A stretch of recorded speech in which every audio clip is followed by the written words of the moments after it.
Bom, vamos lá, boa noite a todos, boa noite a todos que estão nos acompanhando aí e também a todos que nos assistem a gravação, né? Boa tarde, bom dia, não sei que horário você está assistindo isso, mas é um prazer, uma alegria muito grande poder estar aqui mais uma vez nesse podcast e, como sempre, os nossos amigos, nossos irmãos de caminhada de podcast, Ed, amém. Seja bem-vindo. A paz, pastor. Estamos juntos, graças a Deus. Boa noite, Rafa. Ao Rafa aí, sempre Rafa, junto. Nosso produtor. Sem ele. A gente está feliz em poder estar aqui. Amém. E hoje um assunto muito legal, muito importante, muito oportuno, já que nós estamos entrando aí em uma festa bíblica, isso tudo. Eu não vou falar, nós vamos explicar, né? Eu vou falar, o Ed vai explicar. Não, vai porque participar. Quando a gente tem uma pessoa que é especialista no assunto, eu não vou querer me meter o inteligente aqui, Imagina, né? Sabe? E falar que sei alguma coisa mais profunda, porque, na verdade, nós temos a graça do Senhor de ter o Ed Wagner aqui conosco. Então, sem mais delongas, eu quero fazer uma oração para a gente iniciar e dar sequência. Minha voz está um pouco falha, por isso vou falar pouco hoje, deixar mais para o Ed discorrer sobre esse assunto. Amém. Senhor, nós te agradecemos, Pai, por mais essa noite, desse dia abençoado que o Senhor nos entregou. E queremos pedir ao Senhor que a tua graça sobre nós faça com que nós possamos, ó Deus, falar apenas aquilo que o Senhor quer que a gente fale. Amém. E discorrer sobre esse assunto, Pai, tão importante para as nossas vidas espirituais e para o entendimento de como o Senhor trabalha, Pai, desde o princípio, para que nós possamos viver hoje as realidades espirituais que o Senhor já estabeleceu no teu reino, Pai. Amém. Que o Senhor use a vida do Ed, que o Ed esteja inspirado pelo teu Espírito, que nós possamos, ó Deus, glorificar o teu nome através da nossa vida. Que esse podcast chegue, Pai, em muitos e muitos que ainda não conhecem, Pai, e não sabem sobre festas bíblicas e o que isso significa. Nós sabemos que são realidades espirituais, Pai, estabelecidas pelo Senhor, e nós queremos nos aprofundar nisso. Nos ajude, Pai. Nós contamos com a tua bênção em nome de Jesus. Amém. Amém. Glória a Deus. Vamos lá, Ed. Então, iniciando essa série, vamos dizer assim, porque o intuito do nosso coração, o desejo do nosso coração é falar sobre festas bíblicas nas vésperas delas. Sim. E iniciando a falar, né, sobre festas bíblicas, nós damos uma pausa sobre o sentido da cruz, nós vamos voltar a falar sobre o sentido da cruz. Mas falando sobre festas bíblicas, eu gostaria que você já apresentasse a próxima festa bíblica, quando ela acontece, sim, e falasse um pouquinho sobre ela. Ok. Em nome de Jesus. Amém. É interessante porque nós estamos aqui reunidos no exato momento que a festa bíblica estaria começando.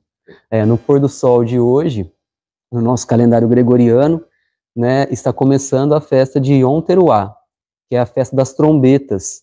Mas, pela tradição judaica, essa data também é celebrada a festa chamada, bem conhecida como Rosh Hashanah, que é a festa de cabeça do ano, né, no hebraico, a tradução, que significa o ano novo judaico. Então, lá em Israel, a gente tem 6 horas de fuso horário, né, de diferença. Israel são 6 horas a mais do que a gente aqui. Então, aqui no Brasil, 6 e pouco agora, a gente está em torno de 00:15, 00:20 lá em Israel. Isso muda em determinada época do ano ou não? Não, é fixo, exatamente, sempre 6 horas. Então, hoje, por volta de meio-dia e meio, lá em Israel, o pessoal estava tocando o shofar, que Yom Teruah é a festa das trombetas, né, a festa do shofar. Então, para nós aqui no Brasil, no Ocidente, nós vamos pensar nessa festa no escurecer, porque assim inicia o dia. Essa festa é sempre celebrada no dia 1º de Tishrei, que no nosso calendário caiu hoje, dia 23 de setembro, na virada do dia ao pôr do sol se inicia um novo dia, pela visão bíblica, né? Então, essa festa ela é muito interessante porque nós não vamos dizer que nós comemoramos essa festa, não é um momento de comemoração, mas é um memorial. Por que um memorial? Porque não é um momento simplesmente de celebrar com alegria e júbilo extremo. É um momento de alegria porque é o início de um ano, no calendário judaico civil de Israel, porém, o principal elemento dessa festa é um momento de quebrantamento, é um momento de introspecção, é um momento de reflexão, é um momento de olhar para dentro de si, buscar, esquadrinhar o nosso interior, para a gente poder alcançar a misericórdia do Senhor dentro daquilo que a gente necessita, enquanto nossas fraquezas, nossas moléstias interiores. Então, a importância dessa festa de Yom Teruah é o toque do shofar, que vai nos remeter a parar, escutar, falar com o Senhor e ouvir o que o Espírito Santo tem para nos dizer. E, além disso tudo, e principalmente além disso tudo, a restauração que está por vir, que vai se dar no final de 10 dias, aonde o shofar é tocado. No final de 10 dias, nós chegamos na festa de Yom Kippur, Hakipurim, que é a festa da expiação. A gente chama de festa, mas o nome certo também é um memorial de expiação, porque também não tem uma ideia de alegria extrema, porque é um momento também de quebrantamento, de jejum, de afligir a alma, como Levítico 23 vai pedir para a gente. Então, esse período de hoje, contando 10 dias, até o dia 10 de Tishrei, nós chegamos em Yom Kippur, que é a festa do perdão, a celebração do perdão, o memorial do perdão, onde nós vamos desembocar, digamos assim, em tudo que a gente processou durante esses 10 dias. Lá em Israel, as pessoas tocam o shofar, os judeus tocam o shofar, pensando primeiramente naquilo que existe de mais sagrado para todos eles e deveria ser para todos nós também, a misericórdia de Deus. Nós precisamos da misericórdia de Deus. E durante esses 10 dias em especial, eles se separam para isso. É um período de santificação para chegar em Yom Kippur, fazer o jejum de 25 horas e no final celebrar, assim, a certeza da graça de Deus que reina sobre todos nós a partir do arrependimento e do perdão divino através de Jesus Cristo. Amém. Então quer dizer que nós terminamos o Yom Teruah, começando, e já começa o Yom Kippur. Exato. Yom Kippur é 25 horas de jejum. Isso. Beleza. Deixa eu perguntar para você. Primeira coisa, dia 23 de setembro, o dia que no nosso calendário é comemorado, é lembrado, é o memorial, o início de Yom Teruah. E também Rosh Hashanah. Certo. Mas, pelo que me parece, o Rosh Hashanah não é bíblico, é alguma coisa assim? Não, não é bíblico. Rosh Hashanah é uma festa que se celebra em Israel como uma forma de tradição rabínica. Tá. E como que eles chegaram nessa conclusão? Através de alguns cálculos a partir de Gênesis 5, que é a genealogia de Adão, mas esse cálculo, eles mesmos dizem que não é tão preciso assim, tem uma margem de erro, os próprios judeus confirmam isso. Chegou-se a tradição de que essa data é a data da criação da humanidade. É como se hoje fosse o aniversário de Adão e Eva, especialmente de Adão, do homem.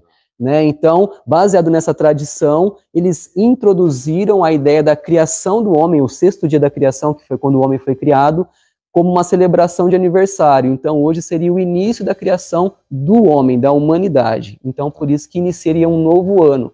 Esse ano novo que nós estamos dizendo não tem relação com o período litúrgico do calendário de Israel. Então, quando que Deus diz na Bíblia, quando começam-se os meses? Ele diz lá em Êxodo 12. Lá em Êxodo 12, Deus separa aquele período da Páscoa e ele diz que aquele mês, o mês de Nissan, ou Aviv em hebraico, seria o primeiro mês do ano. Então, nós vamos percorrendo de Nissan para cá, que geralmente Nissan, esse ano caiu no mês de abril, no nosso calendário gregoriano. Nós vamos percorrendo o quê? 7 meses. Quando chega no 7º mês, que é esse mês, que é o mês de Tishrei, no calendário bíblico, né, de Israel, nós chegamos no dia 1º, que é hoje, que celebra o Yom Teruah. Então, no calendário bíblico, litúrgico, espiritual, estamos no 7º mês, né? Porém, o ano novo judaico, que é Rosh Hashanah, que nós chamamos agora, ele é o início do ano civil para Israel, baseado nessa celebração do aniversário da humanidade. Então, é confuso para a gente, que a gente tem um calendário só, né? Mas eles trabalham com o mesmo calendário, mas eles dividem ele em 2. Um litúrgico, a partir de abril, da festa de Pêssah, da Páscoa. Quando chega no 7º mês, no toque do shofar, se celebra também Rosh Hashanah como o início do ano civil. Então, todos os movimentos, as coordenações, organizações civis dentro de Israel se baseia a partir de agora, como se fosse o ano novo, como se fosse janeiro para a gente. Mas espiritualmente eles também têm um ano novo espiritual? Sim. Se podemos chamar desse jeito.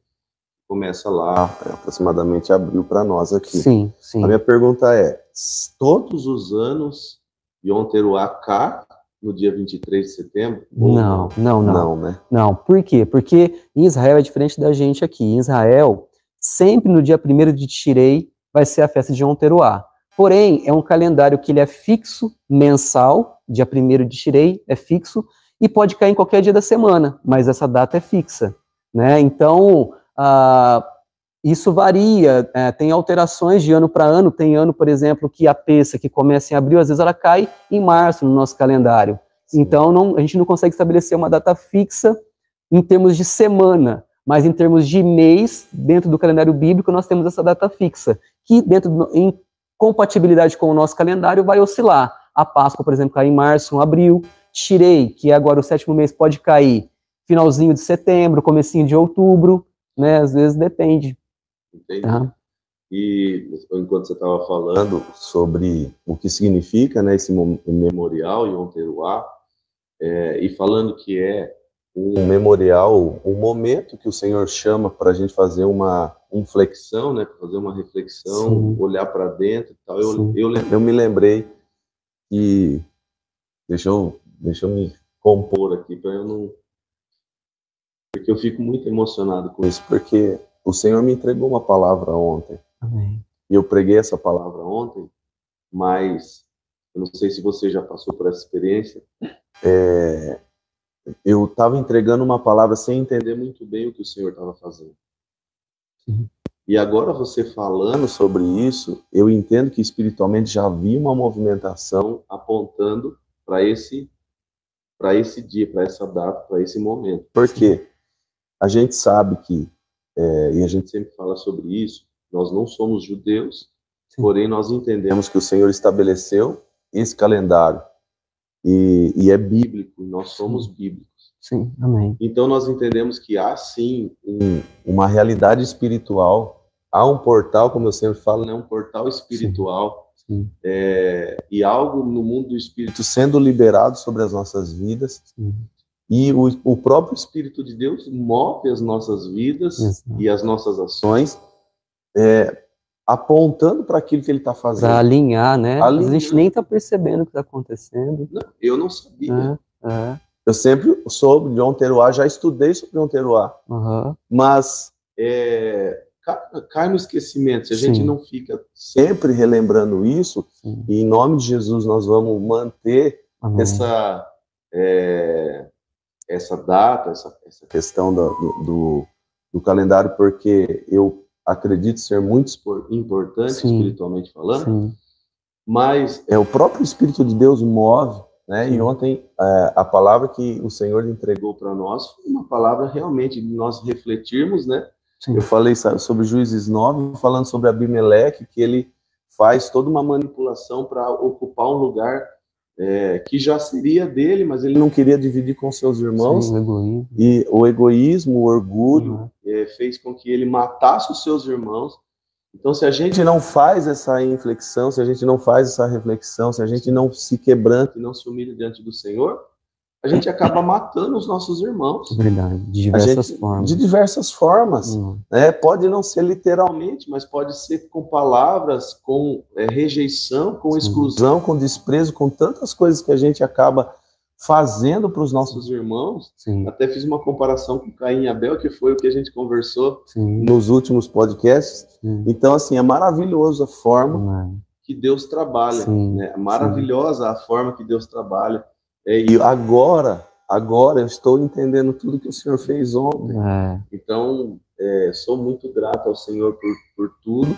E glória a Deus, vamos prosseguir para a glória de Deus. O Rafa não quer aparecer? Tem uma mãozinha aparecendo aqui. O Rafa, traz uma taça de vidro, Rafa. Uma mesa dessa tão bonita, né? Obrigado, Rafa. Brincadeira. Deixa eu perguntar, aproveitando que a gente falou com o Rafa. Rafa, olha a transmissão aí, vê se está tudo ok, porque ontem... Tá legal o áudio, tudo. Beleza? Então tá bom. Amém. Então, tá bom. Amém. Vamos lá. E é isso, Rô, assim, é interessante porque às vezes a gente nem imagina o que o Senhor tem para fazer, né? Quando a gente se dispõe a viver a vontade dele, segundo a sua palavra, né? Você falou da importância da festa e como isso existe um mover espiritual em cima disso. O próprio Deus lá em Gênesis 2, ele indica, no momento da criação dos astros, dos luminares, o Sol e a Lua, que eles serviriam de sinais para as estações, para os tempos, né? E ele indica aquilo como um marco para a contagem de dias, mas também para esse período de estações. Em hebraico é chamado ali de Moedim. Moedim são momentos de consagração ao Senhor. Então, nesse momento que nós nos consagramos, nos atentando a esses sinais que estão ligados às festas bíblicas de Deus, nós estamos assumindo que o Senhor é o Criador de todas as coisas, Ele é o soberano, a Ele toda a honra e toda a glória, e nós nos submetemos ao calendário de tempo que Ele estabeleceu em nosso favor, porque Ele é eterno, Ele não precisava de nada disso. Mas por nós Ele estabeleceu tudo isso, para que nós estivéssemos em sintonia espiritual com Ele. Todos os momentos nós podemos estar em sintonia com Deus, é óbvio, mas o Senhor separou esse período. Nós, muitas coisas não vamos entender, mas se Ele quer assim, aceitemos que é assim. E assim será. Né? A nossa parte é obedecer e viver, e praticar, e ter essa concepção de que o Senhor quer o melhor para nós. Né? E de que é esse relacionamento, essa intimidade nesses momentos que Ele separou. Tanto é assim que ontem mesmo, não sei se alguém percebeu, foi falado bastante na internet sobre isso, teve um grande eclipse, eu não sei se foi exatamente um eclipse, eu não sei dizer a parte técnica, né, astronômica, mas o Sol ficou, acho que é eclipse mesmo, né, Rafa? Você que é especialista nessa área aí. Quando o Sol some, a Lua cobre o Sol, eclipse, e vários lugares do mundo conseguiu ver, né, e foi um eclipse mais longo dos últimos anos. Então é como se o Senhor sempre falasse assim, olha, prestem atenção que está chegando o dia que eu separei para vocês. Isso aconteceu várias vezes já, não só com o Sol, com a Lua, nessas datas específicas. Se a gente fazer um levantamento aí, a gente percebe que aquilo que o Senhor deixou como um sinal, de fato, Ele cumpre. Ele mostra através desses astros, tanto do Sol como da Lua, que a festividade, a solenidade, aquele tempo, aquela estação, para relacionar especificamente com o homem num propósito específico, chegou. É um marco. Então Ele mostra para nós e aponta. Infelizmente, nós, no Ocidente, nas nações, muitas vezes achamos que apenas é um evento astronômico, mas quem realmente acompanha a mensagem de Deus, está atento a esses momentos espirituais, sabe que não é apenas uma obra do acaso, é o Senhor mexendo, né, com os seus Nós precisamos crer, né? Nós precisamos crer que o Senhor, que é o Criador do Sol, da Lua, dos astros, das estrelas, com certeza Ele usa tudo isso, a palavra testifica, a palavra nos ensina, a gente precisa crer. Então, é maravilhoso. A gente costuma dizer que tem sempre um portal aberto, mas a gente também fala que tem uma movimentação espiritual. Sim. Então, é como se nós estivéssemos conversando com Ele, andando com Ele, tendo intimidade com Ele, e de repente Ele abre uma porta. Sim. De repente Ele abre um novo acesso, de repente Ele abre uma nova estação. Sim. E diga-se de passagem, começou a primavera hoje, né? Então, o Senhor, Ele é maravilhoso, e a gente precisa, nós precisamos nos atentar, sinais, precisamos nos atentar ao que o Senhor já estabeleceu. Sim. Não é nada novo, né? Pode ser novo para mim, pode ser novo para muitas pessoas, mas não novo para o Senhor. Não. O Senhor já estabeleceu desde a criação, isso, né? Desde o princípio. Desde o princípio. E aí a gente está falando da criação do homem, né? O homem, imagina, lá atrás Adão sendo criado e Deus destruindo ele com tudo isso, né? Imagina isso. E a gente, depois de tantos anos, né? Por exemplo, a gente está falando de Rosh Hashanah, no calendário judaico, nós estamos entrando no ano 5.786. Né? Você falou da estação da primavera para nós, mas lá em Israel inicia a estação de outono.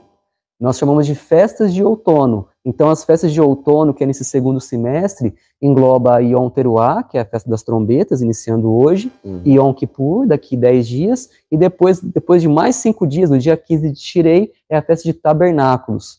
São 3 festas que se conectam, e todas elas têm uma relação profética com a vinda de Jesus, com o nascimento de Cristo. E, biblicamente falando, ao se aprofundar mais, nós vemos a beleza de tudo isso, que aponta para a volta dele, para o reinado dele. Então, se a gente ignora tudo isso, nós estamos ignorando uma coisa muito grandiosa que o Senhor deixou nas nossas mãos, né? Para a gente poder viver e estar preparado e se alimentar disso tudo, e, enfim, e mergulhar nesse universo maravilhoso que o Senhor nos deu, né, através das suas profecias. Eu vejo por essas explicações, se me corrija se eu estiver errado, mas que as festas estão ligadas ao que o Senhor fez, ao que o Senhor faz, mas também ao que o Senhor fará. Exato. Né? Aquilo que há de vir, né? Está ligado às profecias, inclusive. Exato. Né? Aquilo que vai acontecer. Exato. Então a gente precisa estar ligado mesmo, a gente precisa estar... Sim. Eu até ouvi um pastor, um apóstolo, que ele é especialista nisso, você deve conhecer,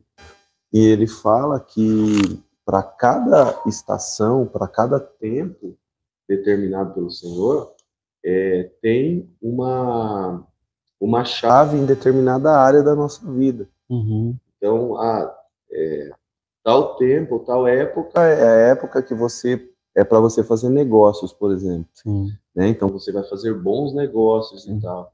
Depois que esse portal se fecha, né? Se você vier fazer negócio, você vai fazer, mas não vai ser tão bom quanto. Sim. E se você esperar no próximo ano, esse período novamente, você vai realmente testificar disso, você vai viver isso. Uhum. Então, eu ouvi ele falar, não tenho conhecimento profundo sobre isso, mas eu creio muito que o Senhor ele trabalha dessa forma. Amém. Creio muito. Sim, né? sim. Nós temos vivido, né, Ed? Temos vivido assim tempos, estações do Senhor que realmente o Senhor mostra que Ele trabalha com muita organização. Sim. Ele trabalha com muita organização em relação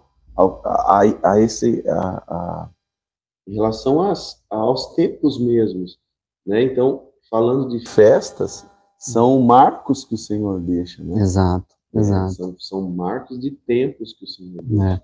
Interessante, Rô, que entrando agora mais especificamente na festa em si, talvez nós vamos abordar assuntos hoje aqui delicados. Eu orei muito para estar hoje aqui com vocês, né? No ano passado a gente já estudou sobre isso, né? Eu tive a oportunidade, graças à chance que vocês deram, né? O ministério, a liderança da igreja, em trazer esse estudo à tona. Foi muito bom. E muitas coisas não foram ditas naquele momento, foi mais uma base, né? E tem coisas que a gente tem que abordar que é necessário para a igreja se atentar, né? Nós, enquanto corpo de Cristo, nós precisamos entender que o Senhor não trabalha segundo a nossa vontade, né? Ele trabalha segundo a vontade dele, que é soberana. E tudo aquilo que já está para acontecer, como você falou, já está prescrito. A nossa parte é entender a nossa posição diante de tudo isso, né? Então, pode ser que nós abordemos certos assuntos aqui que não sejam tão leves assim para serem ouvidos, né? Mas como foi pregado aqui, a Gesa falou, né, nas orações de ontem, no culto, tocou bastante comigo também, tem relação com o assunto. Nós temos que entender que o Senhor, ele trabalha com o amor o tempo todo, a misericórdia, a sua graça, isso é inquestionável, nós sabemos que tudo isso chega até nós por meio de Jesus Cristo, por meio da fé, somos justificados pela fé, salvos pela graça, mas esse mesmo Deus, como a Gesa mencionou ontem aqui, ele é um Deus de juízo, ele é um Deus santo, perfeito, né, e ele pede isso pra gente, porque se nós somos feitos à imagem e semelhança dele, ele quer que nós entendamos que nós somos capazes de viver essa santidade por meio dele, através da ação do Espírito Santo. E esse período que nós estamos falando aqui da festa é um momento de processos, aonde nós nos entregamos a essa ação do Divino Espírito Santo, né? E quando nós entendemos isso, nós temos que entender que nós temos que estar dispostos a viver aquilo que tem para ser vivido, mesmo que às vezes não seja tão agradável aos nossos olhos, aos nossos ouvidos. Quando nós mergulhamos na profecia bíblica, começamos lá em Gênesis e vamos até Apocalipse, nós vamos vendo essa narrativa de Deus progressiva sobre os eventos que acontecem na história. Desde a vinda de Jesus Cristo, desde aquilo que os discípulos iriam passar após isso, desde aquilo que a igreja iria viver posteriormente a isso. E no final de tudo, Jesus voltando para poder resolver toda a situação, né? E nós estarmos com ele reinando para todo sempre. Então, falar de festa bíblica, falar de Moedim, significa que nós estamos dispostos a ouvir o que Deus quer falar. E a partir disso, mergulhar no mais profundo do nosso ser e estar disposto a servi-lo naquilo que ele tem para nós, seja em algo bom, que os nossos olhos querem ver, ou seja em algo que aparentemente é ruim. Mas no final de tudo, o Senhor tem o melhor. Apesar de serem coisas difíceis para a gente ouvir de imediato, porque nós queremos, de repente, coisas mais simples para viver o Evangelho, talvez o nosso Evangelho está chegando para nós, ou nós não estamos conseguindo transmiti-lo, muitas vezes, porque nós não entendemos realmente o verdadeiro propósito do Evangelho, que é servir a Deus, custe o que custar, até o fim, independente da nossa vontade, fazer a vontade dele. Então eu estou dando essa introdução aqui, porque às vezes vamos tocar em assunto que possa ser desconfortável para alguns, mas é necessário profeticamente falando, baseado nas próprias festas, tudo bem? Nós vamos ver isso numa sequência, desde até chegar em Yom Kippur e até chegar em Tabernáculos, tudo bem? No final o Senhor venceu por nós, Ele já venceu por nós, em nome de Jesus, tá? Vamos lá então, vamos dar início aqui em Levítico 23, verso 23. Agora sim, hein? Agora nós demos isso. Levítico 23, verso 23, que vai falar sobre a festa de Yom Teruá. Fala assim: e falou o Senhor a Moisés, dizendo, fala aos filhos de Israel, dizendo, no mês 7º, ao primeiro do mês, que é o primeiro dia, né, tereis descanso, memorial com sonido de trombetas, santa convocação. Nenhum trabalho servil fareis, mas oferecereis oferta queimada ao Senhor. Parar aqui. Depois ele vai falar, ele vai continuar e nós vamos chegar no 27 em Yom Kippur. Está resumido esse verso. Nós vemos também sobre a festa de Yom Teruá, lá em Números 29:1. Lá ele vai detalhar um pouco mais como que o povo deveria fazer, oferecer os sacrifícios, tal. O princípio começa dessa forma e depois ele estende um pouco. Nós vamos focar mais aqui, que ele é mais resumido e nós vamos desenvolvendo aos poucos. Então, para vocês terem uma ideia, essa data aqui é uma data tão importante que desde o princípio as pessoas não trabalhavam. Né? A gente fala muito do sábado, nós estamos falando sobre isso, né? Existe um certo preconceito com o sábado, mas toda festa bíblica é um Shabat. Né? Por quê? O Shabat, independente do dia que do dia que cai, igual a gente falou, se o dia 1º de Tirei cair num domingo, tudo bem, não vamos trabalhar. Se cair num sábado, né? Tudo bem, não vamos trabalhar. Se cair numa segunda-feira, não vamos trabalhar. Deveria ser assim. O povo de Israel mantém isso aqui. Mas as nações, né, entendem que esse período aqui já passou para a igreja, ou então serviria apenas para os judeus. Né? Então, baseado nisso, todas as legislações que são determinadas nos países, né, estipuladas, promulgadas, é baseado numa certa desconsideração quanto disso aqui. Por isso que é tão difícil para nós, brasileiros, nós que vivemos no Ocidente, estar atento a esses momentos de portais que o Senhor prepara, porque a nossa rotina, o nosso calendário, a nossa vida civil nos impulsiona a ignorar tudo isso, a desconhecer e a não viver. É tão difícil. Hoje eu estava trabalhando, eu não consegui tirar o dia, geralmente eu tiro, né, no meu serviço, às vezes eu tenho essa possibilidade, hoje eu não consegui, aconteceu tanta coisa que eu não pude tirar, e eu trabalhando e toda hora me vinha a festa na cabeça, me vinha inspirações para eu poder trazer alguns textos para vocês, e tinha coisas que eu não queria falar, e o Senhor me cobrando o que eu deveria dizer, e é assim, porque é um momento que nós deveríamos nos retirar para poder refletir sobre esse momento, sobre a nossa vida, sobre a palavra do Senhor, sobre o que Ele tem para nós, né? Então, a festa descrita aqui, o toque de trombeta, essa festa relacionada a quando o povo de Israel estava no deserto. Por exemplo, quando que se tocava a trombeta lá? Em diversas ocasiões. Uma delas era para reunir o povo quando o acampamento ia ser levantado. Então, os levitas tocavam o shofar, né? O que é shofar, né? A gente traduziu como trombeta, mas o que é o shofar? O shofar é um chifre de carneiro. Originalmente, ele é o primeiro instrumento que os israelitas usaram para poder utilizar como sopro, um instrumento de sopro, né? Então, o carneiro foi esse animal utilizado. Por quê? Segundo a tradição judaica, vai dizer que naquele momento em que Abraão iria sacrificar o seu filho Isaque, o que Deus prepara como substituto para a morte do menino? Um carneiro. Sim. Né? Então, na tradição estipulou que aquele carneiro foi um substituto, já foi uma forma de expiação, de substituição da morte do menino, e eles passaram a usar o chifre do carneiro como elemento de sopro para poder convocar o povo de Israel para levantar o acampamento no deserto e seguir. Né? Outras formas também se utilizavam para poder tocar o shofar, por exemplo, no momento de quando um rei iria ser ungido. Então era tocado o chofar, chamando toda a congregação para ver aquele momento. E cada toque é diferente. É diferente. Então eles sabiam que, ó, esse toque é de convocação, vamos nos reunir. Exato. Esse toque é relacionado ao rei. Exato. Então, cada toque era... Exato. Nós vamos ver isso mais para o final. Se Deus Tá, permitido o horário, eu vou mencionar. Não, foi bom que você falou para o pessoal já ficar atento. Sim. No final eu vou mencionar cada um deles e vai ter um momento aqui especial, se Deus quiser. E aí, baseado nisso, cada toque era para uma situação. Por exemplo, existiam os toques do chofar para um momento de guerra, quando o inimigo estava se aproximando, né? Existia o toque do chofar quando era um momento em que Moisés recebeu a instrução de Deus e iria repassar para o povo. Então, é como se Moisés fosse um mediador entre ele e Deus e o povo. Então, ele falava em nome de Deus. Então, é quando ele se manifestava, era como se Deus estivesse falando pela boca de Moisés. Então, o chofar era tocado de uma forma diferente. O povo sabia que era hora de ouvir a voz do Senhor através de Moisés, né? Aquele que foi separado por Deus para essa missão. Então, isso é muito profundo, tudo isso, é muito interessante. Quando nós começamos a ver de uma maneira profética o que isso significa para os nossos dias, vamos tentar dar um salto aqui para ganhar o tempo, eu preciso que nós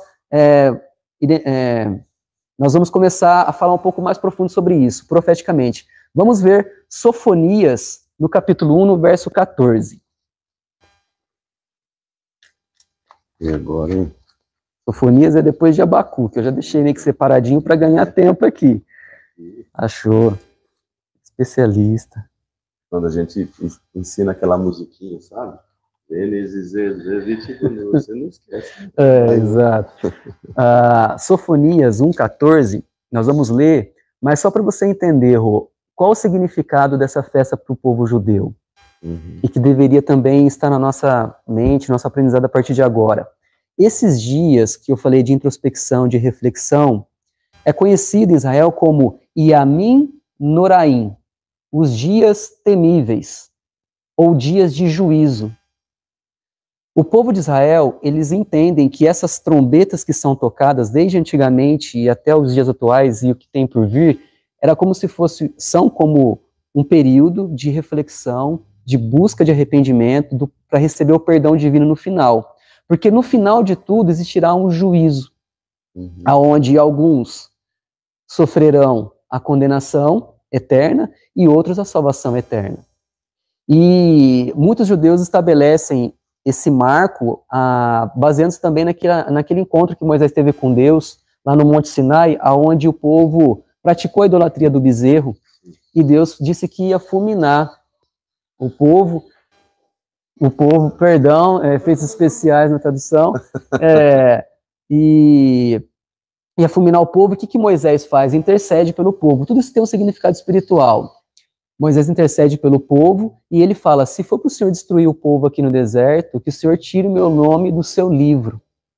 Então, Moisés já tinha um conhecimento e entendimento que existia um livro de Deus, que registrava o nome das pessoas, certo?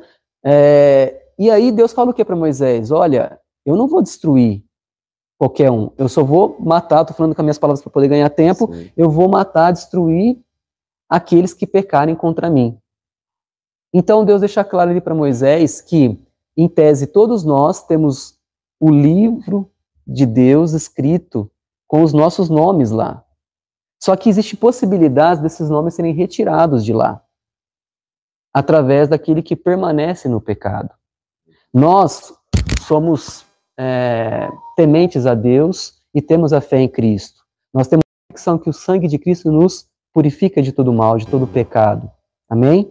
Só que nós vamos ver mais à frente, lá em Apocalipse, que existe um momento da história em que Deus julgará toda a humanidade e esses livros serão abertos. E Deus lá fala que as pessoas serão julgadas segundo as suas obras. Então, o que ele deixa claro lá? Que por mais que tenhamos a fé em Cristo, nós não podemos esquecer que também passaremos por um juízo um dia, porque muitas vezes nós dizemos que professamos Cristo pela boca, mas as nossas ações são ações pecaminosas, e estamos ignorando o chamado de Deus. A gente estava falando sobre Sofonias 14, sobre a questão de repente, nós mencionarmos a ação direta que tem essa festa com os dias temíveis, que é falado lá em Israel. é chamado de Yamim Noraim, né, os dias do juízo. Então, as pessoas que têm o entendimento da festa, desse momento, tiram esses dias para poder mergulhar numa introspecção, numa reflexão, baseado nos acontecimentos que virão, que muitas vezes não são tão agradáveis de serem ouvidos, mas é necessário para o tempo que nós estamos vivendo. Então vamos ver Sofonias 1,14. Vai dizer assim, ó: o grande dia do Senhor está perto, sim, está perto, e se apressa muito. Amarga é a voz do dia do Senhor, clamará ali o poderoso.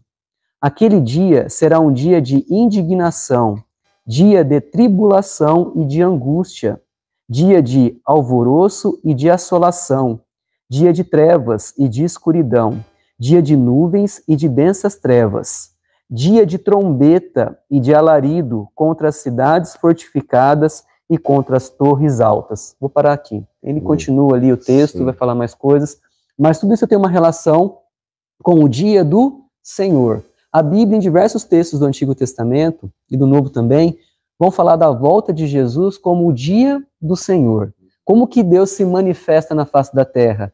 Desde o princípio, a partir de Cristo, por meio de Cristo. Nós vamos estudando isso já, né, no sentido da cruz, tudo. Então, como que Deus executa o seu juízo? Através de Jesus, né? Aí nós pensamos assim, nossa, mas esse Deus é um Deus amoroso, ele não permitiria, né, que nós passemos por certas coisas difíceis na terra. Como a gente falou no princípio, muitas vezes nós lemos o Evangelho e nós não compreendemos alguns fatores do Evangelho que são importantes de ser compreendidos. Como nós estamos num tempo diferente daquela época, nós entendemos que a igreja hoje não poderia passar por nenhuma dificuldade. Geralmente é essa a visão que nós temos, muitas vezes. E quando nós olhamos para os discípulos de Jesus e as mensagens de Cristo e todo o contexto profético, muitas vezes nós vemos diferente disso, né? Eu sei muito bem que existem visões que vão entender que a igreja não passará por um período de tribulação, né? Sabe muito bem disso. Mas a maioria dos textos em conjuntos, dentro de um contexto, ligando o Antigo e Novo Testamento, ao apontar o dia do Senhor, que se remete ao dia da volta de Jesus, relaciona esse dia como um dia de indignação, de tribulação e de angústia. Porém, quando a volta dele acontece, nós vemos pelas profecias e por aquilo que ele mesmo disse, o apóstolo Paulo também revelou, e o livro de Apocalipse também destaca isso, é um dia de livramento, de libertação e de restauração para aquele que foi fiel durante esse período. Pior será para aquele que permaneceu na impiedade, porque ele passará pela angústia, passará pela tribulação e também passará pela ira de Deus. Então, quando nós falamos do período de Yom Teruah até Yom Kippur e chegando em tabernáculos, está relacionado a esse período de dias de quebrantamento, durante um momento de dificuldade, aonde aqueles que têm a esperança no Senhor aguardam a chegada dele para poder trazer vitória. Por mais que seja um período de dificuldade, nós sabemos qual é o resultado final disso para aqueles que creem. Pior será para aqueles que não creem, que desprezaram o Senhor. Muitas vezes existe, dentro do meio teológico, eu sei que tem visões divergentes dessa, mas eu vou tentar abordar as duas para facilitar para todo mundo entender, que, por exemplo, a grande tribulação narrada aqui, narrada em Mateus 24, ela vai trazer uma ideia de que essa tribulação, o povo de Deus não passaria, né? Porque há mais ou menos uns 200 anos para cá, existe uma vertente teológica que conciliou a ira de Deus com a grande tribulação.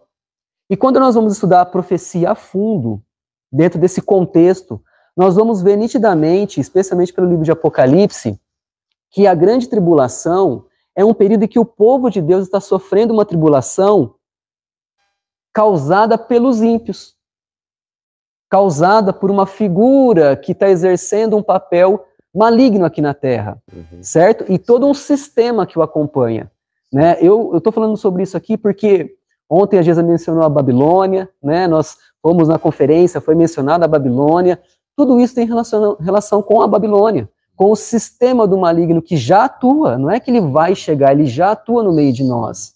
E esse momento opressivo, nós já estamos sentindo o reflexo disso. E quando nós vamos ver as mensagens de Cristo, nesse sentido, nós vamos ver que Jesus chama esse período de dores de parto. Ou seja, é como se aquela que vai dar à luz vai sentindo as dores de parto aumentando gradativamente, até que chega um momento que a criança nasce.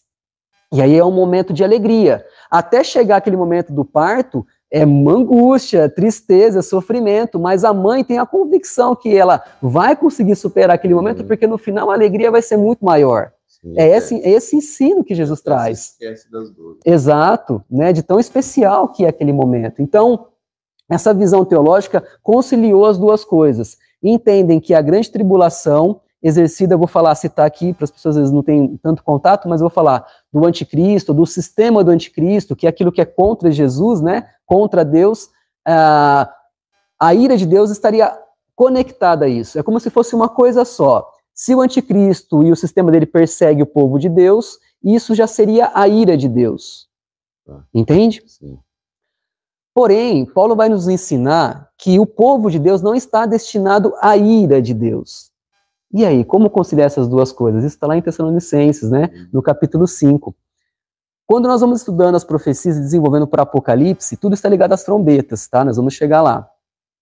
Nós vamos vendo que a ira de Deus é um momento que Deus derrama a sua ira contra aqueles que causaram tribulação ao povo dele. Ou seja, o povo de Deus é atribulado por aqueles que exercem um ofício maligno na terra. Pessoas, o sistema do anticristo. Quando Cristo volta, ele volta para quê? Para exercer um juízo. E esse juízo é relacionado a um julgamento. Nesse julgamento, ele vai estabelecer o quê? A ordem e a separação. Para quem? Para aqueles que foram fiéis a Deus durante todo esse período de angústia, sofrimento, e para aqueles que exerceram a angústia e o sofrimento, aqueles que eram o povo de Deus. Por isso que ele fala tanto na palavra, Paulo fala tantas vezes, e Cristo lembra disso também, sobre a paciência, ou a perseverança em algumas traduções. Quer dizer a mesma coisa, tenham paciência, perseverem até o fim. Você mencionou isso numa pregação esses dias, né? Mateus 24, verso 13. Aquele que perseverar até o fim será salvo. A ideia de salvação dentro desse círculo que nós pensamos, desse ambiente teológico, acaba se perdendo um pouco, porque na nossa mente funciona assim. Eu estou indo além do que eu iria falar, mas amém. Para nós, salvação é livramento o tempo todo. O Senhor tem que me livrar. Eu vou ser salvo se eu tiver livramento. Mas na perspectiva de Cristo e dos profetas e da profecia, salvação é você renunciar às coisas do mundo, custe o que custar. A salvação não está ligada muitas vezes a você ter o seu corpo flagelado, preso ou até morto. Enquanto muitos pensam que eu não morri, então eu fui salvo. Sim. Na verdade, quando você anda com Cristo, né, como o apóstolo Paulo falou, o morrer é lucro.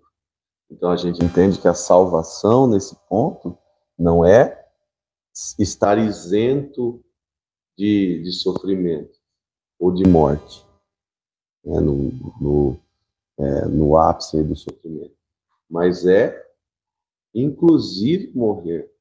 Sim. Isso seria para aqueles que creem no Senhor, salvação.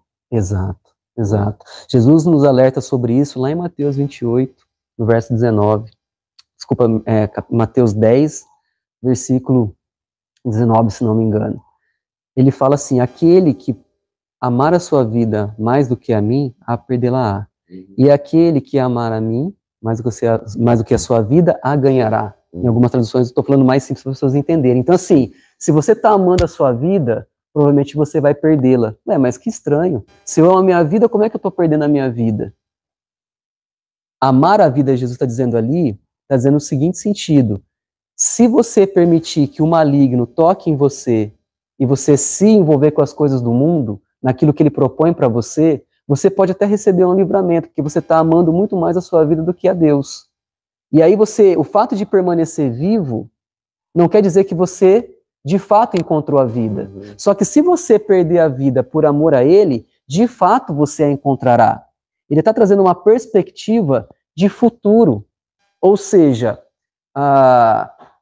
se eu, por meio de uma opressão, ceder aquilo que o maligno quer, existe uma grande chance de eu perder a minha vida eterna, ainda que eu perca a minha vida física, a minha carne, o meu corpo, o nosso corpo.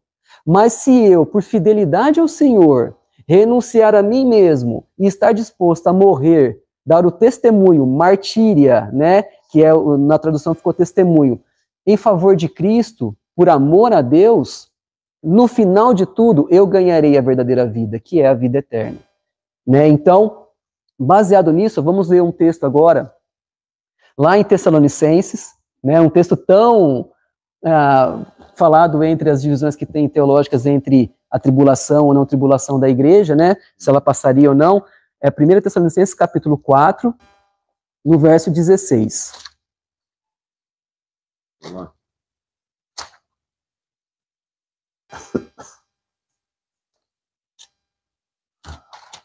A partir do verso 13, tá? 1 Tessalonicenses 4, 13. Não quero, porém, irmãos, que sejais ignorantes acerca dos que já dormem. Paulo está falando aqui, dormir daqueles que já morreram, tá? Para que não vos entristeçais, como os demais que não têm esperança. Ou seja, se você não tem esperança na vida eterna, aquele que morre realmente já não tem mais chance, já é o fim de tudo, né? Porque se cremos que Jesus morreu e ressuscitou, assim também aos que em Jesus dormem, Deus os tornará a trazer com ele. Ou seja, aqueles que já morreram, quando Jesus vier, Jesus os trará com ele, os que dormem. Dizemos-vos, pois, isto pela palavra do Senhor. Paulo falando, olha, não é por mim, é pela palavra do Senhor, que nós, os que ficarmos vivos. Essa palavra aqui, ficarmos, esse verbo, é perileipomenoi, do grego. Só isso? Só isso. Tá bom. Essa palavra aqui significa permanecer, restar, remanescer. Olha que importante o original grego. Então, no grego, lá no original, tá assim, ó. Zontes oi perilepomenoi. Ou seja, os que vivos restarem, os que vivos ficarem, os remanescentes, exatamente. Então, nós os que ficarmos vivos para a vinda do Senhor. Essa palavra vinda aqui é parousia, vinda, manifestação do Senhor, a manifestação dele em glória. Olha que gostoso que fala sobre isso, né? A vinda do Senhor. Não precederemos os que dormem, ou seja, nós não encontraremos com Cristo, né, anteciparemos aqueles que já morreram. Nós não precederemos, anteciparemos os que dormem. Porque o mesmo Senhor descerá do céu. Quando eu falo assim, poxa, o Senhor vai descer do céu. Como que eu sei que alguém está descendo de algum lugar, Rô? Alguém ou alguma coisa? Nós necessariamente precisamos ter uma visão, um sinal. Porque a gente olhando aqui, nós meros mortais olhando, nós estamos vendo muitas coisas do mundo espiritual que está acontecendo. Mas se eu avistar algo sobrenatural acontecendo, eu preciso, né, ver, eu preciso enxergar concretamente aquilo. Opa, eu estou vendo aquilo acontecer, está descendo um anjo ali, o Senhor está descendo no céu. Então, a visão de Paulo mostra, olha, quando o Senhor descerá do céu. Esse descer demonstra que é algo que vai apontar visualmente para o Senhor naquele momento. Ele descerá do céu com alarido e com voz de arcanjo, que são os anjos, e com a trombeta de Deus. E os que morreram em Cristo ressuscitarão primeiro. Ele já disse lá em cima que os que estiverem vivos, os que permanecerem vivos naquele momento, não vão antecipar, né, a esses que ressuscitarão. Depois nós, os que ficarmos vivos, de novo está aqui a palavra, os que ficarmos vivos, seremos arrebatados. O que a palavra arrebatado significa no grego original? É a palavra harpazo. Harpazo significa agarrar, apanhar, tomar, retirar. Olha que lindo. Não, eu li aqui na minha Bíblia. É mesmo? Capturar, agarrar, apanhar, Isso. pegar a força. Pegar a força, retirar com rapidez. A palavra descreve a ação do Espírito Santo ao transferir Filipe de um lugar para o outro, por exemplo. E de Paulo sendo arrebatado para o paraíso. Sugere o exercício de uma força repentina. Maravilhoso. Então, essa palavra harpazo significa tudo isso aí. Então, imagine, o Senhor vindo no céu. Alguém está vendo ele vindo, certo? Nesse momento que ele vem, com o toque da trombeta, o chofar tocando, os mortos, nós vamos ver em Apocalipse que não há todos que se ressuscitam nesse momento, mas aqueles que morreram em Cristo. Sim. Tem duas fases da ressurreição.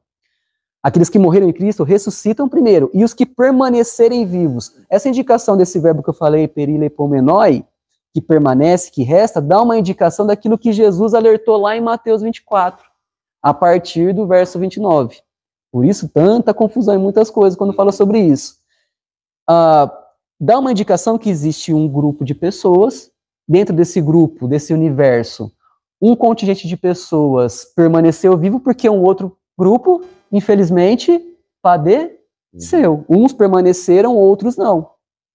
E aí, quando Jesus vem, existe a ressurreição dos mortos, nesse sentido, aqueles que morreram em Cristo, e depois os que ficaram, os que permaneceram, terão o corpo o quê? Transformado.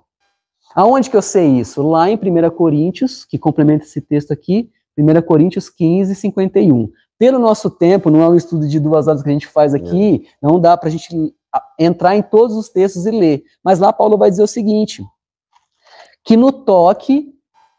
Vamos ler? Vamos ler.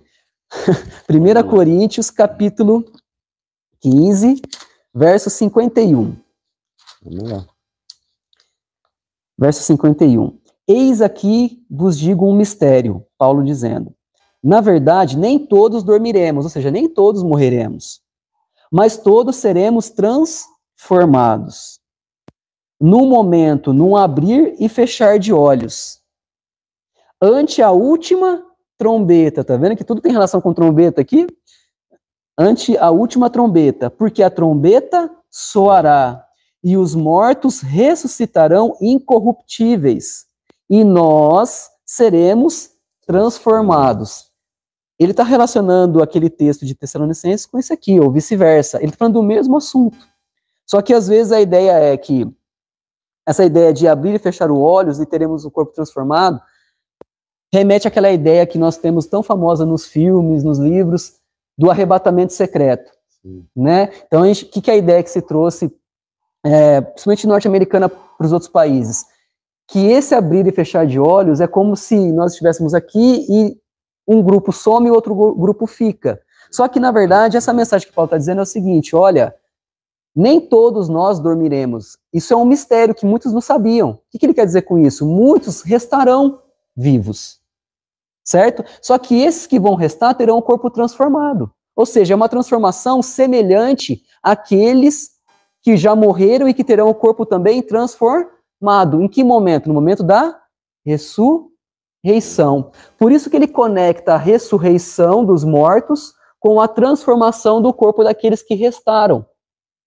E em que momento que isso dá? Num abrir e num fechar de olhos, ou seja, muito rápido. Por que é muito rápido? Porque nós vimos lá em Tessalonicenses que vai existir um momento de harpazo, de tomada, de retirada, de apanhar, de agarrar, de retirar com força, abrupta, digamos assim. Por quê? Porque o Senhor volta naquele momento para poder estabelecer um juízo. Até então, o povo de Deus, a igreja do Senhor, está passando, segundo Jesus diz lá em Mateus 24, vamos lá para Mateus 24, pode ser? Tem todos os textos relacionados aqui, tá? Não estou fazendo nada aleatório, estou tentando trazer um raciocínio para a gente trabalhar uma coisa que não é tão simples de falar, mas é necessária por conta da festa, das trombetas. 24, 29, verso 29. E logo depois da aflição daqueles dias. Lembra que nós lemos lá em Sofonias 14 que o dia do Senhor é um dia de aflição, de tribulação, de angústia, lembra? Que vem o toque da trombeta depois, ele fala, ó, isso, Mateus 24, 29, e logo depois da tribulação daqueles dias, O sol escurecerá. Lembra que lá falou que também teria trevas, densas nuvens? Sim. O sol escurecerá e a lua não dará a sua luz. E as estrelas cairão do céu, e as potências dos céus serão abaladas. Então aparecerá no céu o sinal do Filho do Homem. Lembra de Paulo falando, olha, ele vai descer. Alguém está vendo ele descer. O sinal do Filho do Homem. E todas as tribos da terra se lamentarão e verão o Filho do Homem vindo sobre as nuvens do céu, com poder e grande glória. E ele enviará os seus anjos. Lembra que Paulo mencionou lá que os anjos tocarão a trombeta, o alarido dos anjos e tal? E ele enviará os seus anjos com rijo clamor de trombeta, os quais ajuntarão. Essa palavra ajuntarão aqui é a palavra apantezim. Apantezim significa reunir, significa encontrar, tá? Ou ajuntar, os quais ajuntarão os seus escolhidos desde os quatro ventos, de uma a outra extremidade dos céus. Vou parar aqui.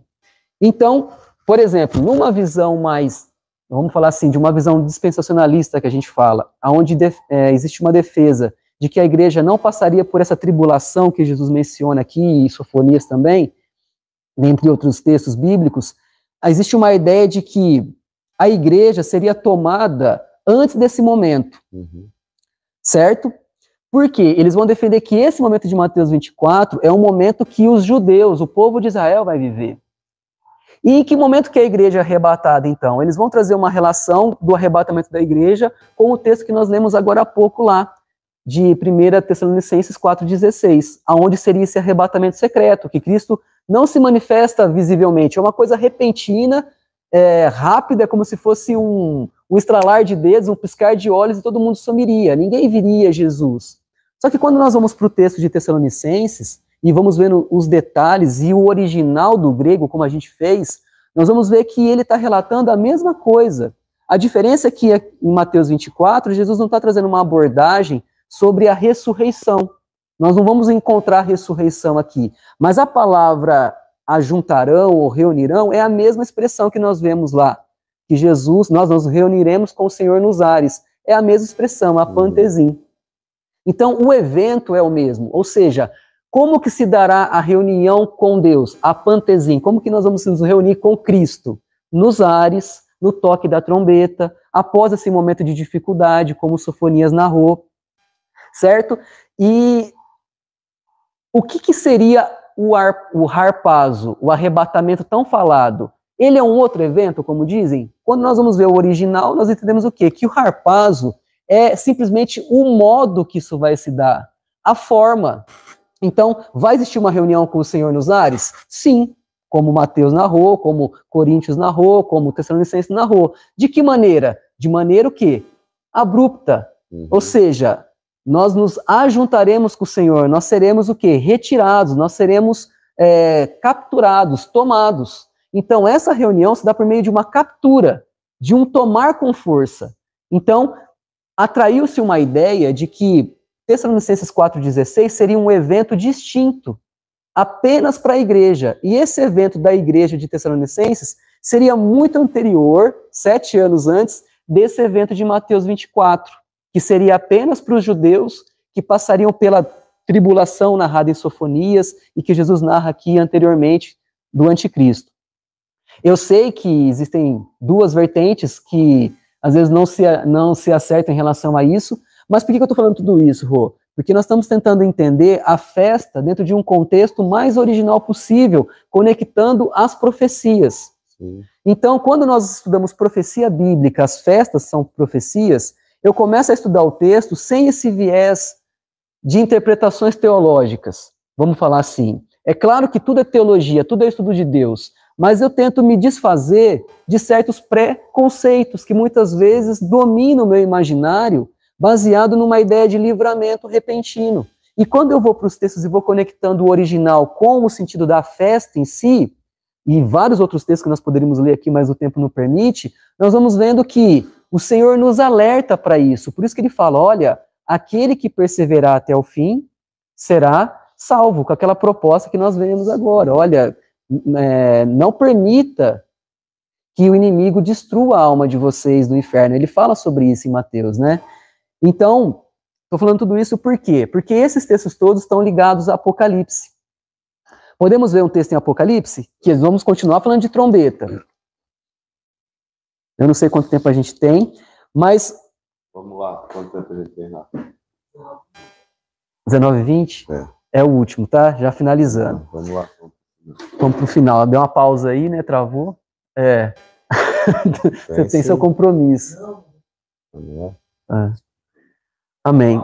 A gente tá batendo um papo aqui tão gostoso. Eu sei que às vezes eu deixo o povo assustado com esses assuntos. Imagina. Mas olha, Apocalipse, vou dar um panorama rápido.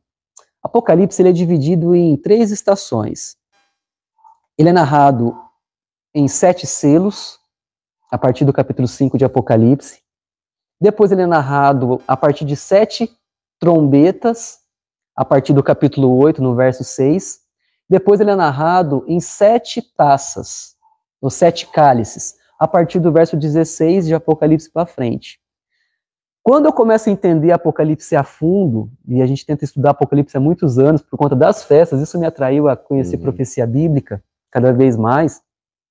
A gente nunca para de estudar e tentar entender tudo isso.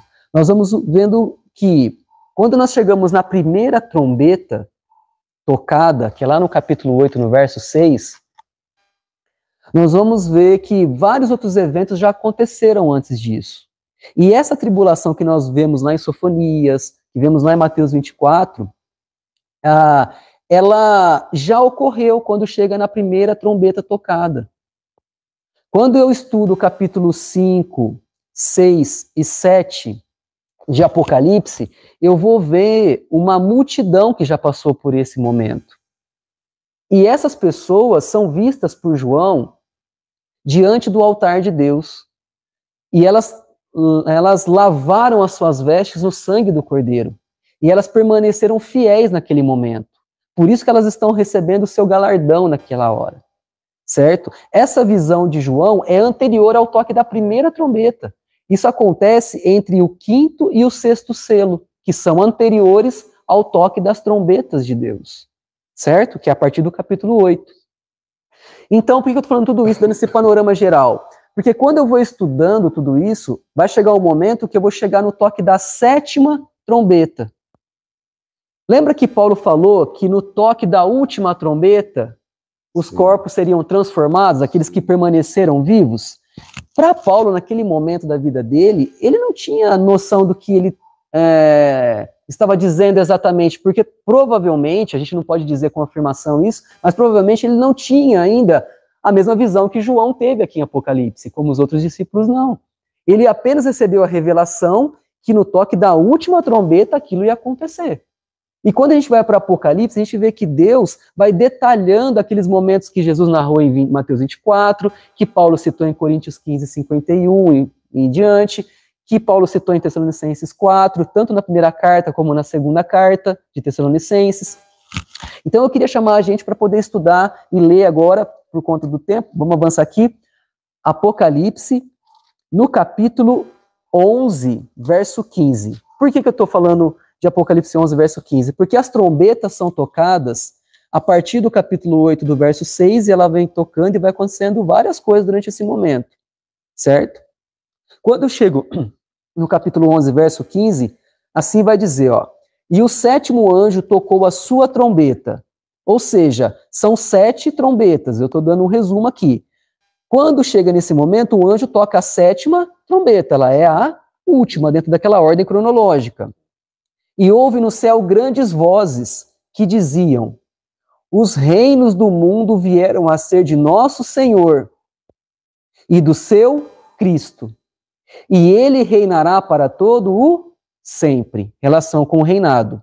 E os 24 anciãos que estavam assentados em seu trono diante de Deus, prostraram-se sobre os seus rostos e adoraram a Deus, dizendo, graças te damos, Senhor, Deus Todo-Poderoso, que és, que eras e que hás de vir, que tomaste o teu grande poder e reinaste.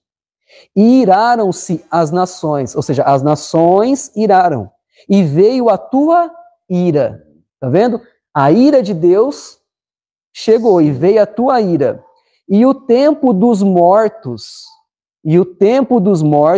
para que sejam julgados, e o tempo de dares o galardão aos profetas, teus servos, e aos santos, e aos que temem o teu nome, a pequenos e a grandes, e o tempo de destruíres os que destroem a terra.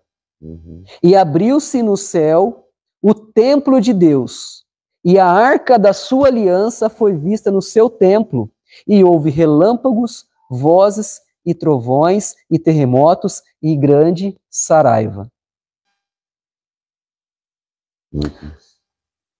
Esse texto aqui, quando a gente vê ele é muito forte, muito revelador. Quando a gente vai estudando e vendo as menções que Deus faz aqui, nós vamos vendo aqui o reino de Deus chegando, nós vamos ver a ira de Deus que começa a se manifestar contra aqueles que, né, causaram mal na terra.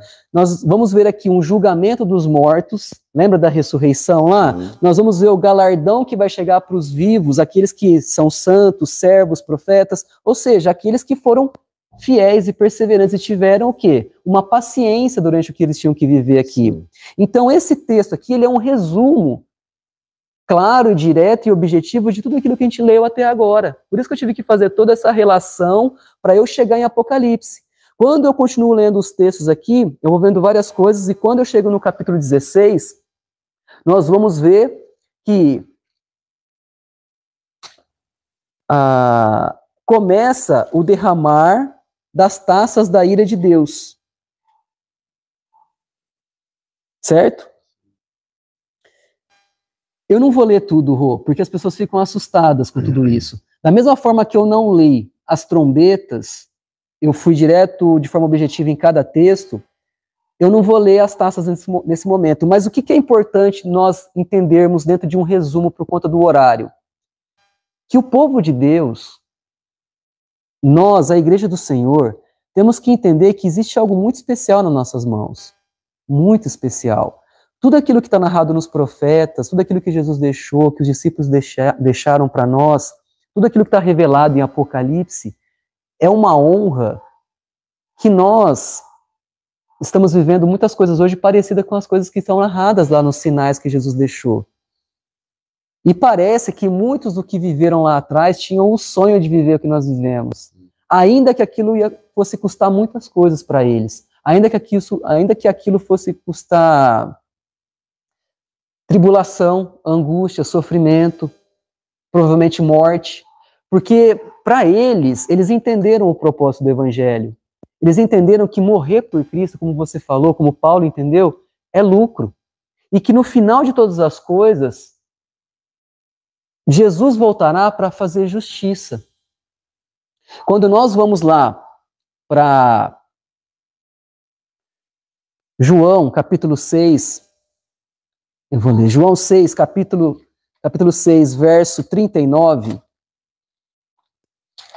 Nós vamos ver João falando o seguinte, o texto de João, né, Jesus falando a seguinte mensagem. João 6, 39. E a vontade do Pai que me enviou é esta, 6:39. E a vontade do Pai que me enviou é esta, que nenhum de todos aqueles que me deu eu perca, mas que o ressuscite no último dia.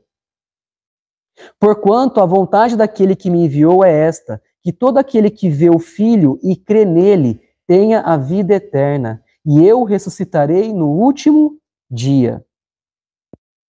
Quando nós vamos aqui para o verso 44, ele fala a mesma coisa. Ninguém pode vir a mim se o Pai que me enviou o não trouxer, e eu o ressuscitarei no último dia. Quando eu vou para o verso 54, Jesus fala o seguinte: quem come a minha carne e bebe o meu sangue tem a vida eterna, e eu o ressuscitarei no último dia. Na visão daqueles que esperam a retirada da igreja antes desse momento de angústia que Sofonias citou, nós entendemos que Jesus ressuscita os mortos e a igreja sobe junto, e vive um período longe da grande tribulação. Só que Jesus, ele menciona só em João 6, 4 vezes, que ele não vai perder aqueles que o Senhor separou, e que essa ressurreição, ainda daqueles que morreram, obviamente, vai se dar no último dia. Então, quando eu começo a entender as mensagens de Jesus, eu começo a olhar para a festa de Yom Teruah e eu tenho uma amplitude naquilo que eu devo buscar do Senhor. E aí a minha reflexão ela se torna muito mais superior e muito mais grandiosa no seguinte sentido. Será que nós somos a geração que vamos viver talvez esses dias difíceis? O Yamim Noraim? Será que nós, enquanto Igreja do Senhor, estamos muitas vezes desprezando a grande riqueza que o Senhor nos deu nas mãos, de talvez tratar essas profecias todas de maneira superficial, com uma perspectiva de livramento, enquanto o Senhor nos chama a passar um período de introspecção, primeiramente para reconhecer as nossas falhas, os nossos erros, clamar pelo perdão do Senhor e nos preparar pela capacitação que vem pelo Espírito para poder viver o que tiver que ser vivido, para poder alertar as nações, alertar o mundo da Babilônia que já está governando a nossa terra. Por enquanto, chegará um dia em que o juízo de Deus se estabelecerá, e esse dia é o dia do Senhor. E quando ele voltar, ele fará a separação, como ele diz lá em Mateus 25, que é a sequência de Mateus 24, entre os bodes e as ovelhas. Por que ele faz isso? Porque muitos vão desprezar tudo isso aqui.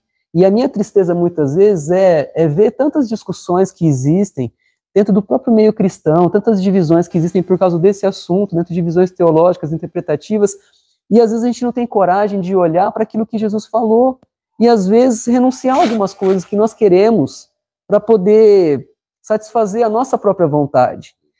Então, que é a mensagem, qual é a mensagem que eu quero deixar hoje, assim, diante de tudo isso que a gente está lendo aqui? Se o Senhor voltar antes de tudo isso, amém, glória a Deus, baseado na iminência, que ele pode voltar a qualquer momento, nós não sabemos o dia. Mas ele deixou vários sinais lá em Mateus 24, certo? Aqui em Apocalipse seguem vários sinais. Quando a gente vai estudar os selos que eu falei, você consegue conectar perfeitamente os selos de Apocalipse, do capítulo 5 para frente, com o texto de Mateus 24 que Jesus falou lá. Os sinais da vinda dele dos últimos dias. É muito lindo tudo isso. A sincronia é muito bonita, muito perfeita. Então, que nós possamos olhar para a trombeta de Deus nesses dias, até chegar o dia de Yom Kippur, que é o dia do perdão do Senhor, o dia real do juízo. O dia do julgamento é em Yom Kippur. Esse momento agora é um dia da preparação, do quebrantamento, do clamor pelo perdão do Senhor que vai chegar lá na frente. É um símbolo, um sinal, uma figura do que está para acontecer. Seja nesse ano, seja no ano que está por vir, seja na nossa geração, seja na geração dos nossos filhos. Nós temos que preparar as nossas crianças, temos que preparar as gerações que estão vindo, temos que preparar os velhos, os adultos, os jovens, sejam quem for. Porque, às vezes, o sinal profético está tão evidente e nós não temos coragem de olhar para ele. Nós não temos coragem de olhar para o Yamim Noraim que está para chegar. Por isso que muitas vezes não dá para olhar para as festas como a igreja não quer olhar, porque ela faz remissão a esses momentos. Então é mais fácil muitas vezes desconsiderar algumas coisas. E isso é muito perigoso. Quando eu olho para a festa, quando eu olho para a celebração, para a cerimônia de Yom Teruah, eu vou vendo a primeiro toque da trombeta, que é tequia. O que tequia diz? Tequia nos remete ao quê? A parar e observar os poderes do mundo. Eu observo o sistema, o governo do mundo, o que está reinando no momento. Tequia me desperta para parar e observar, ouvir, enxergar o que está acontecendo em meu redor, ser vigilante.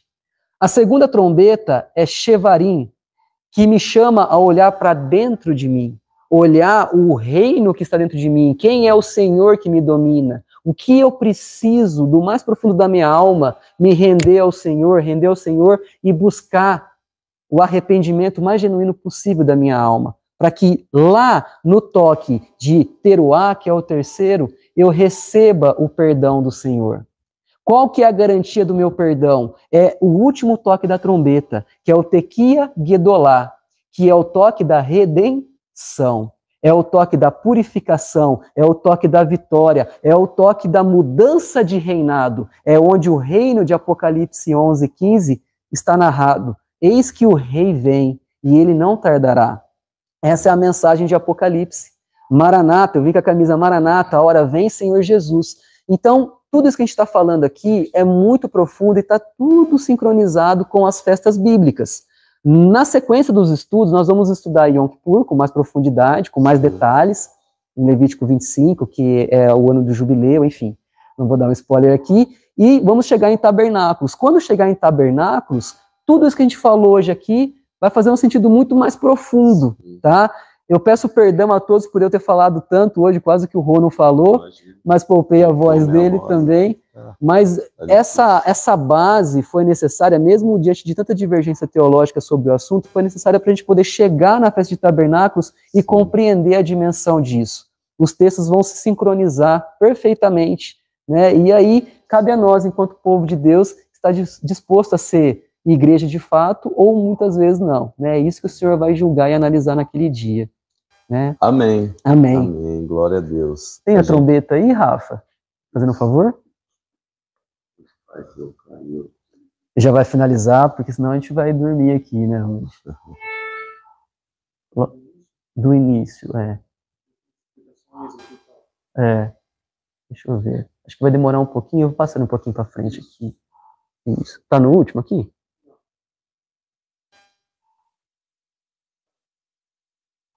Ainda, acho que vai, aqui, vamos ver.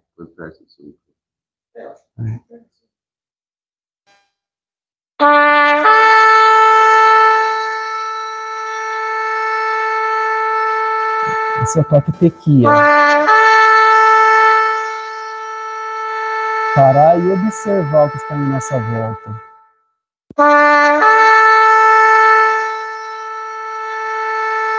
Os enganos, as mentiras,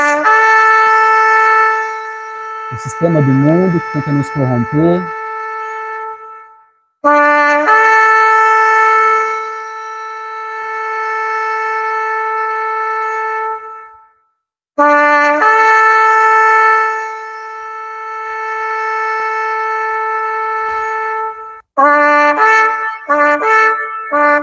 Esse é o toque Shevarim. Olhar para dentro de nós, para o nosso interior. Enxergar as nossas falhas, os nossos pecados. Buscar o arrependimento genuíno do fundo da nossa alma.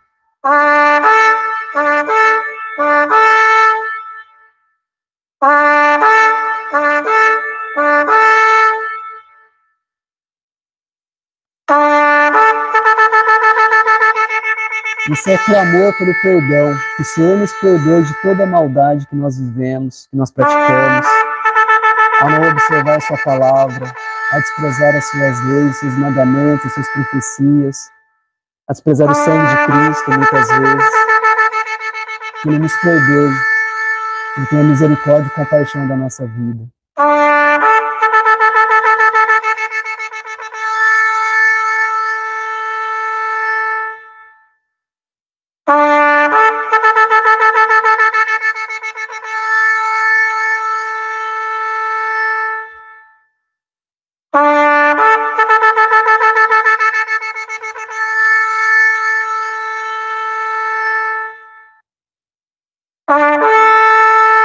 Tequia Gedelá.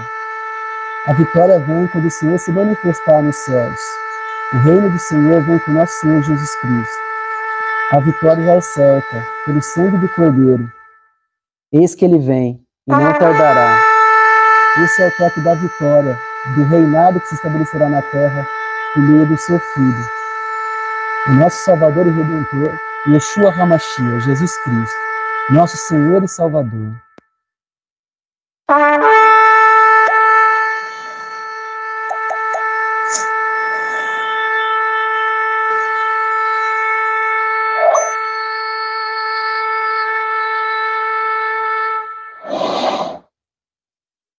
Forte, né? Amém. Glória a Deus. Glória a Deus. Então, assim a gente encerra esse podcast. Agradecer muito ao Ed, né, por toda essa profundidade no assunto, esse estudo, e nós vamos continuar, se Deus quiser, semana que vem nós vamos estar aqui mais uma vez fazendo mais um, dando sequência, na Amém. verdade, né? Nós já vamos estar em Yom Kippur, né? O Yom Kippur é no dia 2 de outubro, vai cair numa quinta-feira. 2 de outubro. É da passagem de quarta para quinta. Então nós vamos estar no começo da semana. Vai dar para falar com antecedência. Mas muito bom, foi muito válido, né? Muitas coisas a gente aprende, desconstrói, né? Repensa. Mas deixa eu te falar, muitas coisas que eu disse aqui, às vezes pode divergir, você como compreensão. Sim, e não tem problema, se um dia a gente puder, você pôr o seu ponto de vista.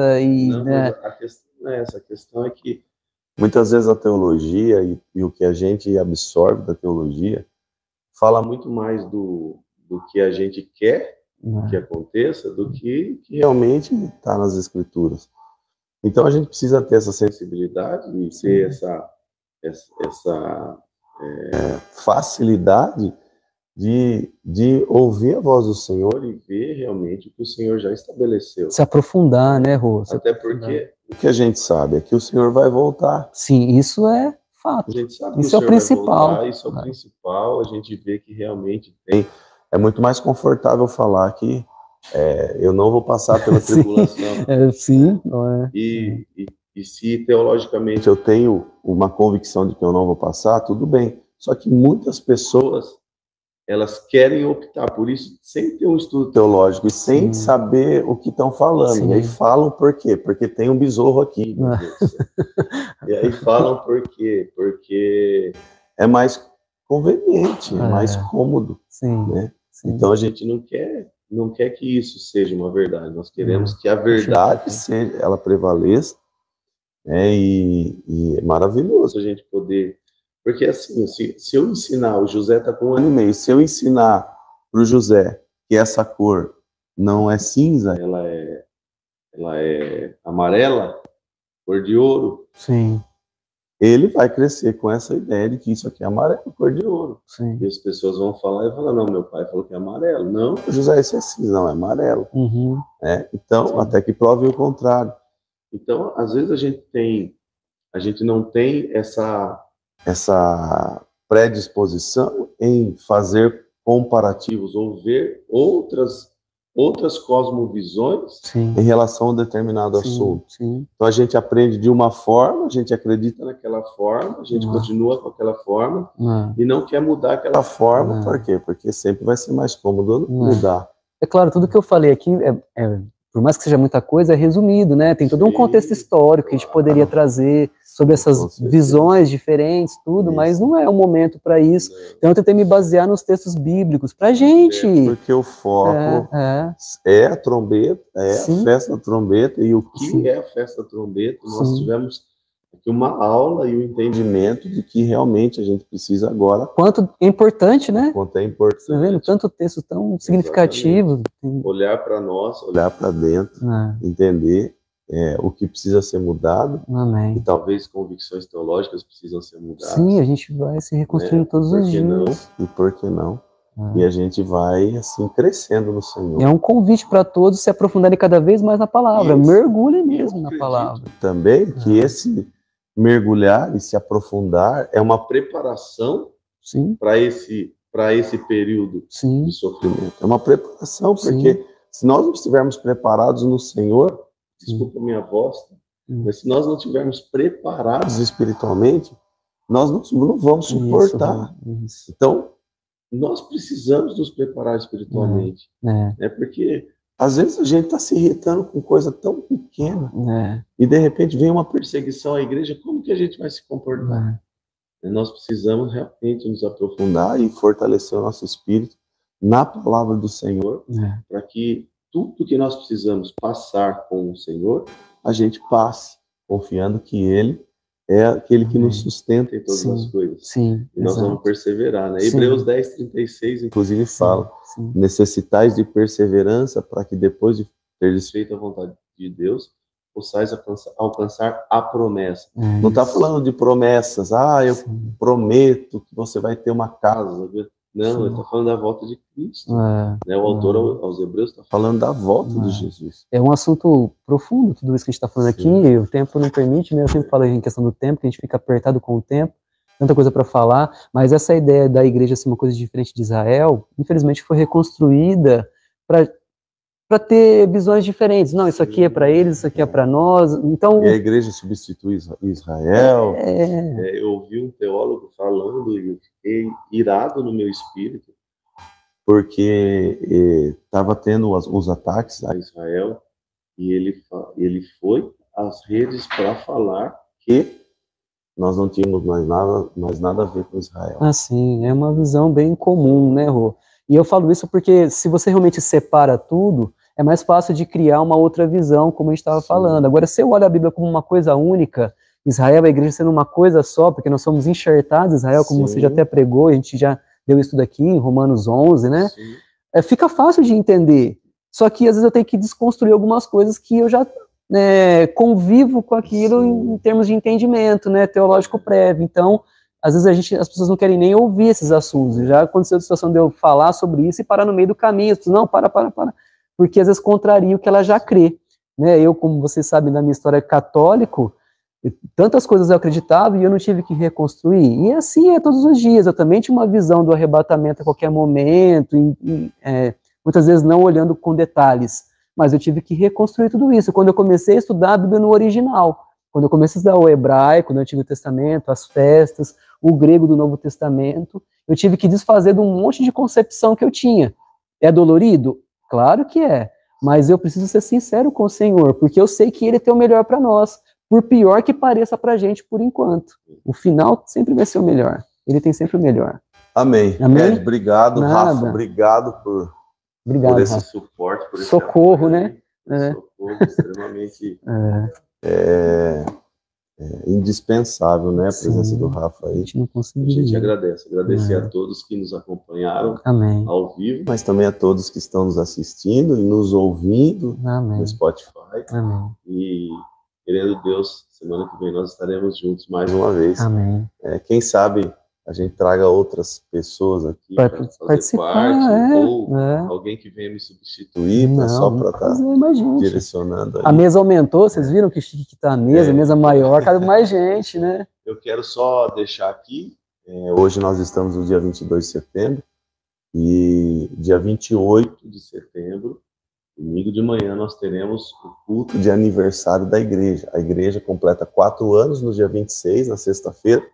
No domingo nós faremos um culto festivo, relembrando tudo que o Senhor fez até aqui, mas comemorando e celebrando tudo que Ele ainda fará, porque nós sabemos que 4 tem um significado muito importante, Dalit, e nós entraremos numa nova dimensão, em nome de Jesus. Amém. Seu aniversário também, né? Aniversário dia 28. Seu aniversário. Ed, obrigado. Obrigado a você. Deus abençoe, tamo junto.